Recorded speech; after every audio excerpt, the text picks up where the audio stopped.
तेजी से जमीन की तरफ आम के बागान में आकर क्रैश क्यों हो जाता है?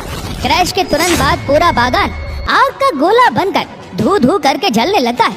आखिर क्या थी पूरी कहानी? कैसे ये प्लेन पब्लिक एरिया में जा गिरा? आइए समझने की कोशिश करते आज के इस वीडियो में। 10 जुलाई 2006 पाकिस्तान मुल्तान इंटरनेशनल एयरपोर्ट 53 वर्षीय कैप्टन हमीद रियाद कुरैशी पाकिस्तान के इस प्लेन को उड़ाने वाले थे। इसके अलावा 2 क्रू मेंबर्स भी प्लेन में मौजूद थे। धीरे धीरे 41 पैसेंजर्स प्लेन में सवार होने लगे। इसके बाद एक शख्स होता है जो प्लेन का चेकअप करके ये डिसाइड करता है कि प्लेन उड़ने के काबिल है या नहीं। फाइनली दोपहर के 12 बजे प्लेन को टेक ऑफ क्लियरेंस मिल गया। 45 लोगों के साथ ये प्लेन रनवे पर रन करने लगा। कुछ ही देर में ये प्लेन 60 से 70 की स्पीड में पहुंच गया। तभी पायलट ने यह नोटिस किया कि प्लेन के फ्यूल पंप में कुछ गड़बड़ी हो चुकी है। अब तक प्लेन ऑलमोस्ट आधे रनवे को पार कर चुका था। तभी दोनों पायलट्स ने यह नोटिस किया कि प्लेन रनवे के सेंटर लाइन से हटकर राइट की ओर आने लगा है। अब तक प्लेन का स्पीड 60 से बढ़कर 90 से भी अधिक हो गया। पायलट्स ने धीरे धीरे प्लेन को टेक ऑफ करा दिया।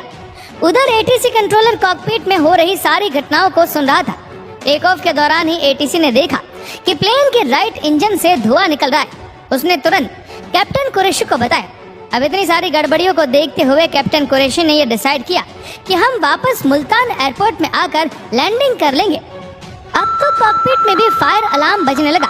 अब धीरे धीरे ये प्लेन राइट की ओर झुकने लगा। ऊपर से प्लेन का लैंडिंग गियर भी खुला हुआ था। प्लेन करीब 160 फीट ऊपर उड़ा। तभी राइट इंजन में हुई गड़बड़ी की वजह से प्लेन का स्पीड इतना कम हो गया कि प्लेन ने उड़ना ही बंद कर दिया और राइट डायरेक्शन में मुड़कर ये प्लेन सीधे आम के बागान की तरफ गिरने लगा। सारे किसान बहुत डर गए। उन लोगों ने देखा कि एक विशालकाय प्लेन हमारी ओर ही आ रहा है। कुछ ही पल में ये प्लेन कुछ पेड़ों को तोड़ते हुए आगे की ओर बढ़ने लगा। इसी दौरान प्लेन का पिछला हिस्सा टूटकर अलग हो गया और ये प्लेन सीधे इलेक्ट्रिक वायर से टकराया। प्लेन के टैंक में मौजूद फ्यूल चारों ओर फैल चुका था। इसी इलेक्ट्रिक वायर की वजह से आग लगी। हरा भरा आम का बागान देखते देखते आग के चपेट में आ गया। उड़ान के महज 2 मिनट बाद ही ये प्लेन क्रैश हो चुका था। ये हादसा एयरपोर्ट से 2.5 किलोमीटर की दूरी पर हुआ। लोकल निवासियों ने शुरुआत में कोशिश की कि किसी तरह से यात्रियों को निकाला जाए। पैसेंजर्स चिल्ला रहे थे कि हमारी मदद करो, लेकिन इससे पहले कि किसी को बचाया जाता 4700 टन फ्यूल में आग लगी। प्लेन में मौजूद 45 लोगों में ये सिर्फ एक फ्लाइट अटेंडेंट को ही जिंदा निकाला जा सका, लेकिन उसकी बॉडी इतनी बुरी तरीके से जल चुकी थी कि हॉस्पिटल के रास्ते में ही उसने दम तोड़ दिया। हादसे के महज 10 मिनट के अंदर ही पूरा प्लेन जल के राख हो गया। इस हादसे के बाद पाकिस्तान इंटरनेशनल एयरलाइन लोगों का मुंह बंद करने के लिए मरे हुए पैसेंजर्स के रिलेटिव्स को 5-5 लाख रुपए देने का अनाउंसमेंट किया। अब इन्वेस्टिगेशन की टीम इस केस की छानबीन करने में लग गई, जो पाकिस्तान एयरलाइन का एक काला सच दुनिया के सामने रखने वाला था। इन्वेस्टिगेशन की टीम ने सबसे पहले एटीसी से पूछताछ की। उन्होंने बताया कि प्लेन के इंजन में आग लगी थी। अब इन्वेस्टिगेशन की टीम रनवे की छानबीन करने लगी ताकि कोई क्लू मिल सके। तभी उसे ये पता चला कि रनवे के 4000 फीट पर प्लेन का कुछ मेटल पार्ट्स टूटा हुआ मिला। थोड़ी और छानबीन के बाद रनवे के करीब 6800 फीट में और भी मिडल पार्ट्स मिला। इन्हीं पार्ट्स में से 3 बोल्ट था और ये तीनों बोल्ट्स सेम तरीके से क्रैक हुआ था। ये बोल्ट प्लेन के इंजन का था। मतलब कि प्लेन के इंजन में कुछ तो ऐसा हुआ होगा, पर ये कुछ आखिर क्या था? दोस्तों, इंजन में आग लग सकती है, धुआं निकल सकता है, पर ऐसा कैसे हो सकता है कि इंजन के पुर्जे टूट टूट कर रनवे पर गिरता जाए? दोस्तों, ये टुकड़े साफ साफ बताने की कोशिश कर रहा था कि भाई सबसे पहले मेंटेनेंस टीम को पकड़ो। अब इन्वेस्टिगेशन की टीम ये पता लगाने में लग गई कि लास्ट टाइम इंजन का मेंटेनेंस कब और किस तरह से हुआ। तुरंत ही मेंटेनेंस टीम को बुलाया गया। मेंटेनेंस इंजीनियर्स का कहना था कि पाकिस्तान इंटरनेशनल एयरलाइंस इंजीनियर्स पर बहुत दबाव डालती है कि प्लेन का जो मेंटेनेंस है उसे शॉर्ट में किया करो, मेंटेनेंस में डिले नहीं होना चाहिए। इसी जल्दी के चक्कर में प्लेन का मेंटेनेंस ठीक से नहीं हो रहा था और इसलिए अच्छे इंजीनियर्स ने अपनी जॉब से ही रिजाइन कर लिया। इसका साइड इफेक्ट ये हुआ कि पाकिस्तान इंटरनेशनल एयरलाइन के पास सीनियर और एक्सपीरियंस इंजीनियर्स की कमी होने लगी और जूनियर इंजीनियर या फ्रेशर्स को प्रॉपरली पता नहीं होता कि किस तरह से मेंटेनेंस किया जाए। फ्लैट 688 के मेंटेनेंस मैनुअल से ये पता चला कि करीब 9 महीने पहले इंजन के ब्लेड्स को बदला गया था। इस ब्लेड को चेंज करने के दौरान इसे ठीक से फिट नहीं किया गया। इसका रोटेशन आइडियल नहीं था ये थोड़ा सा टेढ़ा मेढ़ा घूम रहा था। खैर कुछ महीनों तक इंजन के ब्लेड्स ने रोटेट किया, लेकिन इतने दिनों में इसके बोल्ट कमजोर होता गया और फाइनल 10 जुलाई 2006 को ये इतना कमजोर हो गया कि इसका पकड़ ही टूट गया। तेजी से घूमता हुआ ब्लेड इंजन के आंतरिक पुर्जों को भी तोड़ता गया। इन्वेस्टिगेशन की टीम को अभी ये पता चल चुका था कि गड़बड़ी कहां पर हुई और कैसे हुई, लेकिन अभी भी कुछ सवालों का जवाब मिलना बाकी था। Pakistan international airline single engine के साथ भी उड़ सकता था, लेकिन ये उड़ा नहीं। पायलट्स को पहले ही ये पता चल चुका था कि प्लेन के इंजन में खराबी हो चुकी है, फिर भी उसने प्लेन को रोका नहीं। आखिर क्यों? इन सवालों का जवाब छुपा था ब्लैक बॉक्स में। कुछ ही महीनों में ब्लैक बॉक्स का डेटा भी सामने आ गया। इस ब्लैक बॉक्स ने ऐसे ऐसे राज खोले जिसे सुनकर, देखकर, पढ़कर लोगों को पाकिस्तान एयरलाइन से भरोसा ही उठ गया। ब्लैक बॉक्स के अनुसार प्लेन रनवे पर रन करते हुए 60 से 70 की स्पीड में पहुंचा। यहीं से गड़बड़ी की शुरुआत हुई। प्लेन धीरे धीरे रनवे की सेंटर लाइन से राइट की ओर मुड़ने लगा। यहाँ पर पायलट को ये समझना चाहिए था कि अगर प्लेन का एक इंजन बंद होता है तब प्लेन में एक तरफा फोर्स लगता है, जिसके वजह से प्लेन उसी डायरेक्शन में मुड़ने लगता है जिस तरह इंजन फेल हुआ हो।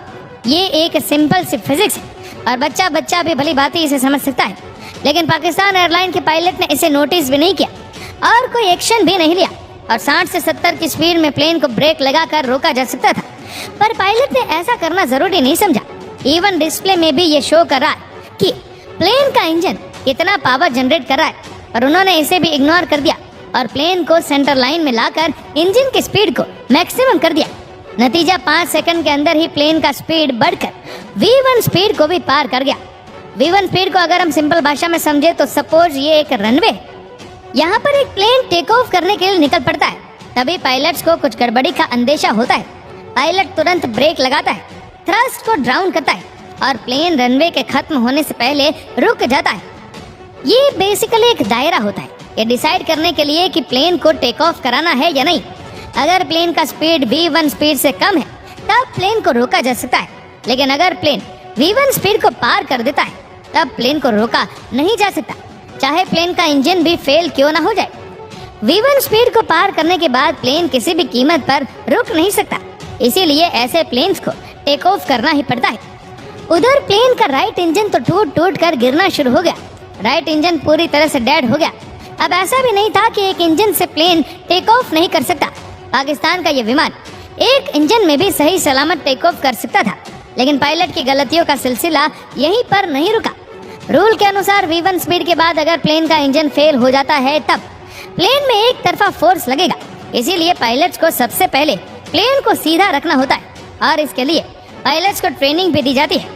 ट्रेनिंग के दौरान पायलट ट्रेन के एक इंजन को बंद करके सिंगल इंजन में प्लेन को उड़ाकर प्रैक्टिस करते हैं। जैसे ये प्लेन टेक ऑफ करता है तुरंत लैंडिंग गियर को क्लोज कर देना चाहिए ताकि हवा प्लेन के लैंडिंग गियर से ना टकराए और ड्रैग कम से कम हो जाए। इसी तरह से प्लेन को तब तक उड़ाना चाहिए जब तक प्लेन V2 स्पीड तक ना पहुंच जाए। V2 प्लेन की वो स्पीड होती है जब प्लेन इंजन फेलियर के बाद भी एक सुरक्षित स्पीड और एल्टीट्यूड में पहुंच जाता है।